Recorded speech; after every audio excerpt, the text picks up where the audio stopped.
ಭವಿಷ್ಯದಲ್ಲಿ ಯಾವತ್ತಾದ್ರೂ ನೀನು ಕಷ್ಟದಲ್ಲಿ ಸಿಕ್ಕಾಕೊಂಡಿದ್ಯಾ ಅಂತಂದ್ರೆ, ನಿನಗೇನಾದ್ರೂ ತೊಂದರೆ ಆಗ್ತಿದ್ದಾಗ ನಾನ್ ಎಷ್ಟೇ ಪ್ರಯತ್ನ ಪಟ್ರು ನಿನ್ವರ್ಗೂ ತಲುಪೋಕ್ ಆಗ್ಲೇ ಇಲ್ಲ, ಆಗೇನ್ ಮಾಡೋಕಾಗತ್ತೆ? ಅಥವಾ ನಾನು ಅಲ್ಲಿಗ್ ಬಂದಿದ್ರೂ ಕೂಡ ಏನು ಮಾಡೋಕಾಗ್ದೆ ಅಲ್ಲಿಂದ ಹೊರಟೋದೆ. ಇಂಥ ಪರಿಸ್ಥಿತಿಲಿ ನೀನೇನ್ ನಿರ್ಧಾರ ತಗೋತೀಯ?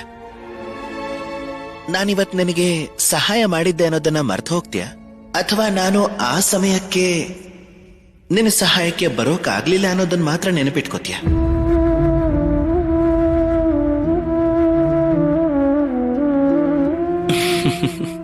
ಹೀಗೆ ಆಗತ್ತೆ. ಮನುಷ್ಯನಿಂದ ಎಷ್ಟೋ ಸಲ ಇಂಥ ತಪ್ಪುಗಳಾಗ್ತಿರತ್ತೆ. ಅವನು ತನಗೆ ದುಃಖ ಆದ ಕ್ಷಣವನ್ನ, ನೋವಾದ ಕ್ಷಣವನ್ನ ಮಾತ್ರ ನೆನಪಿಟ್ಕೋತಾನ ಅಷ್ಟೇ. ಯಾರೋ ಒಬ್ಬರ ಒಂದು ತಪ್ಪಿನ ಕಾರಣದಿಂದ ಅವನು ಮಾಡಿದ ಒಳ್ಳೆ ಕೆಲಸಗಳನ್ನೆಲ್ಲ ಮರ್ತು ಹೋಗ್ತಾನೆ.